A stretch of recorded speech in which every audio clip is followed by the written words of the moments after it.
Hello and welcome to Back to Work. During the month of March, our podcast is focused on women making strides in the tech, life sciences, healthcare, and engineering fields as part of a 4-part series. I'm your host, Joe McIntyre. For this episode, we'll be discussing the challenges women face in the technology industry and the initiatives being taken at Yo to support and promote women in tech. Joining me for this episode will be Michelle Sohl, Senior Business Development Manager at Yo. Michelle, thanks for joining us. Hi, Joe. Thanks for having me. Well, it's great to have you. First, Michelle, can you tell us just a little bit about yourself and how you came to work for Yo? Well, I'll start off by saying I actually started out in retail. I know a lot of people that get into recruiting normally start out in a different field, and I am just like them. I kind of fell into staffing and recruiting, but I have been in staffing for about 7 years now. And how I started with Yo, I've actually been with them for a little over 2 years. I was with another firm, and just kind of kept in touch with Yo leadership for a little while, I think going back to like 2018 or 2019. And then when the time was right, I made the move and joined the New Jersey office. Now, Michelle, probably many of us could guess, but let's hear it from someone on the front lines of the hiring industry. Why is it so important for women to have increased roles and growth opportunities in the tech space? Women bring something a little different to the table, different perspectives, experiences, and viewpoints, which I think can be helpful to any company. But with IT specifically, I think seeing the shift of more women in IT leadership has helped everyone for the better. Women can be quite detailed, also very empathetic naturally, and that can make them really great leaders. I think companies are benefiting from that. But women are benefiting too because they're being exposed to different roles, new opportunities, growth opportunities, better salaries. I think it's a win-win all the way around. Can you tell us just a little bit about your experience as a woman in the recruiting industry and specifically as a woman who's focused on the tech industry in part? Yeah, so I'm sure I've had a similar experience to many women, some women in the tech industry, and specifically in sales. Sales can be a little tricky sometimes being a woman. And then you throw tech in there. It can be a little rough. The industry has come a long way though. Um, I will say sometimes maybe you can be left feeling a little less than or inadequate based on other people's reactions, perceptions, just their tone. I think, maybe we also kind of interpret that just, maybe having a little bit of imposter syndrome too. Um, but, on the flip side of that, there's also a lot of people who are encouraging and eager. So you run into people that maybe, think, well, what do you know about IT? And I certainly don't pretend to be highly technical at all. I am a relationship person, but I am in the IT business. And so, you can run into that. But then again, the people that are there to encourage you, that gives you the motivation to give it all you got. Now, specifically about your work for Yo, you've been with the company for around 2 years or so. How has Yo been instrumental in promoting women in the tech industry and then specifically women in sales roles? We've talked to a few folks as Mhm. part of this, this series already who have been women who were focused on the sales industry, which is pretty rare, I think, especially for the recruiting space. So talk to us a little bit about your work with Yo. So Yo has been a go-to partner for many of our clients that wanted assistance with their diversity strategy, being more inclusive in their hiring process and specifically getting more women in IT. It has been a big initiative for Yo for quite some time. And we are having a lot of these conversations with current clients as well as new. In fact, it is a topic that we see in most new client meetings. Now, you talked a little bit about some of the challenges that come with promoting women in this space. Are there any that kind of come to mind that are good examples of challenges that you faced in promoting diversity in the tech space, specifically with women? Again, it's not It's not easy to break decades and decades and years of what has primarily been a male-dominated industry. So, how do you kind of overcome some of those challenges with promoting diversity, specifically women in the tech space? Yeah, so I think it's more about bringing awareness still, unfortunately. Um, I think companies are starting to try to incorporate it more and more. It's just that they're not sure how to go about it. At least that's what we're seeing.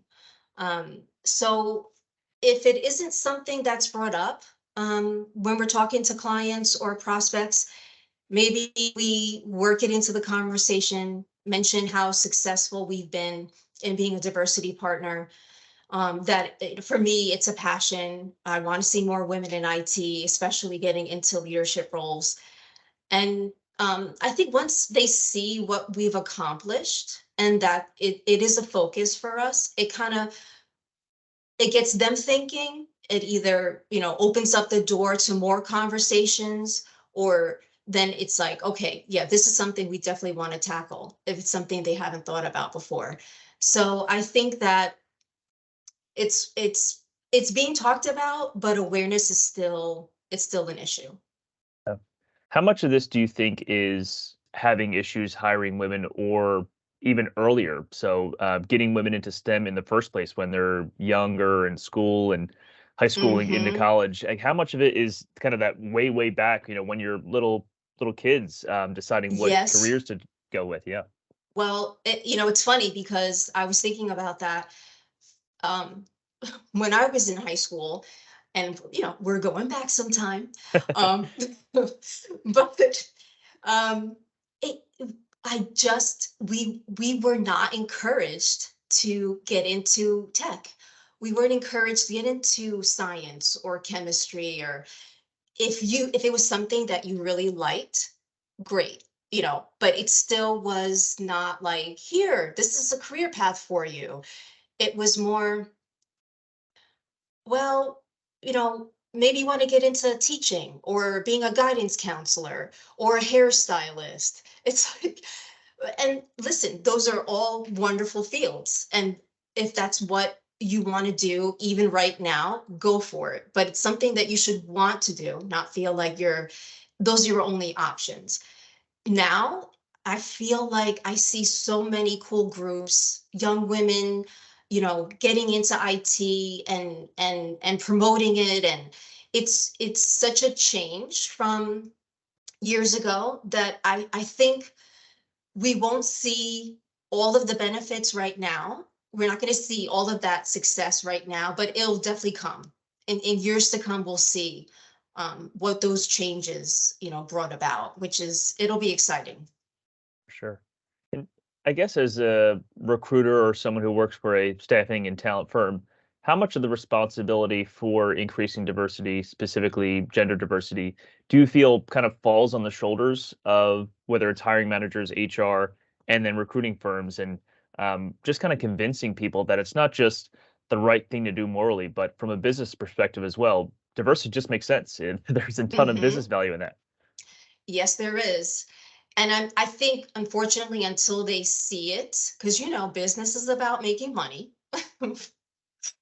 right? I mean, it is what it is, right? Until they see the value, then, success brings more success. So it's like, they got to take the first step, though. And maybe, it, you know, little by little, they'll start to see, okay, this is working. And having more women in the boardroom, having more women in IT, a female CIO, and I mean, on LinkedIn, it is celebrated. If companies are not seeing it, then I don't know what they're doing. They're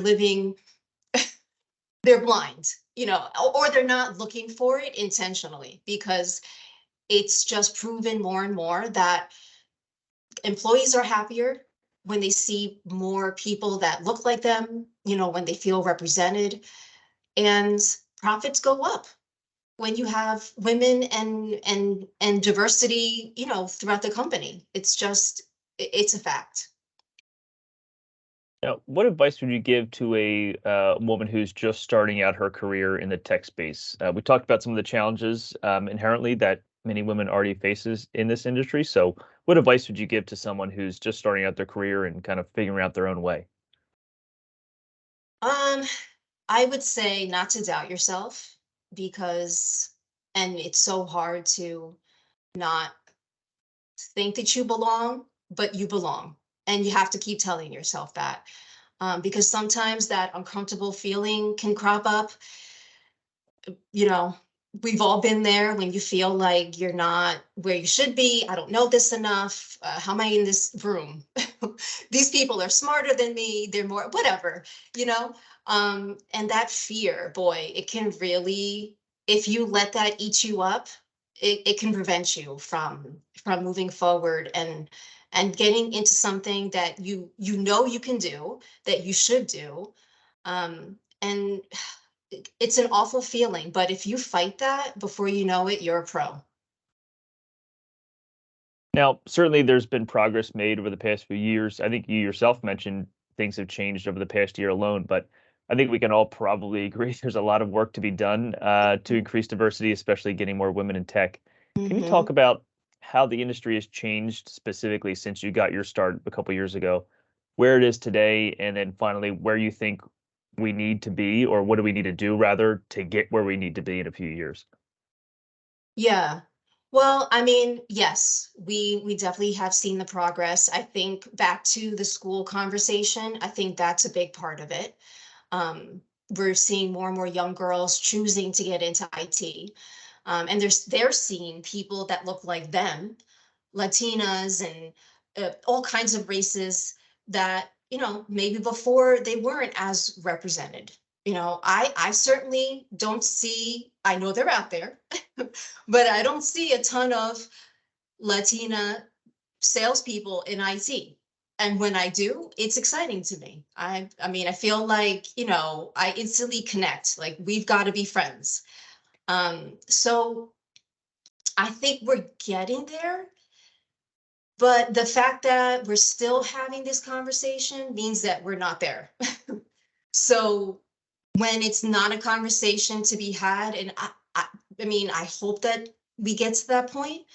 But until then, we're gonna have to keep pushing, insisting, you know, quietly and maybe not quietly, helping more and more women get into IT and especially leadership roles and fair pay. Michelle, are there any people that stand out in your career that have helped you along the way, whether it be mentors or supervisors or anything along those lines? And what was it maybe about them and their style that you feel was really helpful for you in getting you where you are today in your career? To be honest, even the recruiters that I work with, they are mentors for me. They are so knowledgeable. They're the ones that sometimes I go to when I'm feeling like, oh, I can't help me with this. I'm struggling with this role. Like what, I have a meeting with this client. Give me some advice. I really do lean on my team to. They're in the weeds. They're the ones that are talking to candidates, and they live and breathe tech. So on the other side of that, candidates too can actually be, I tell them straight out, listen, I work with a client, I'm a relationship person, but I love hearing what you do.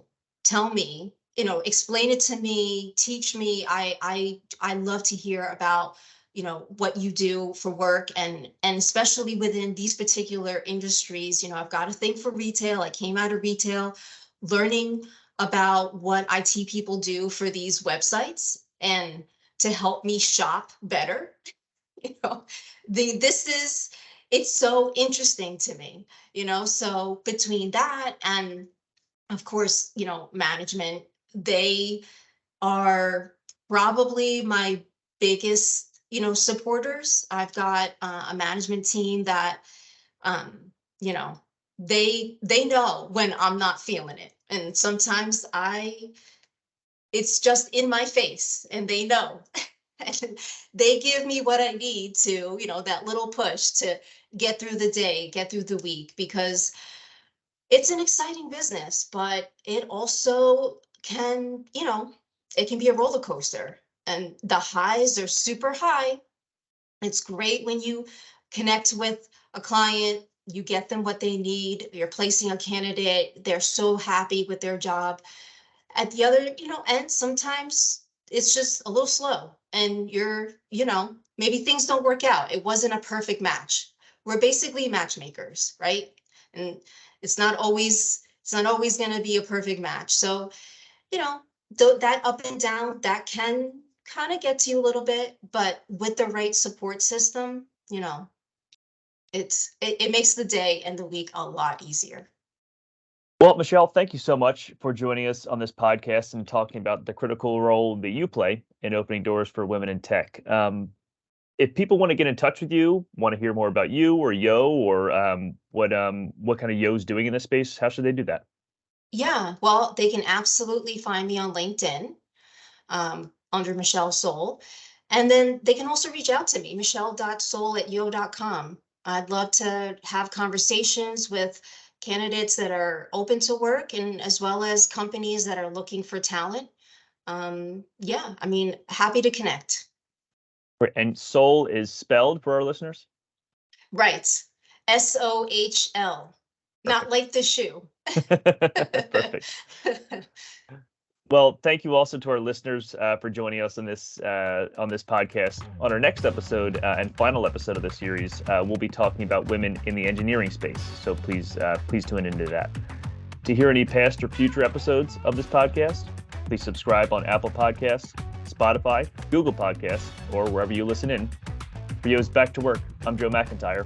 Thanks for listening.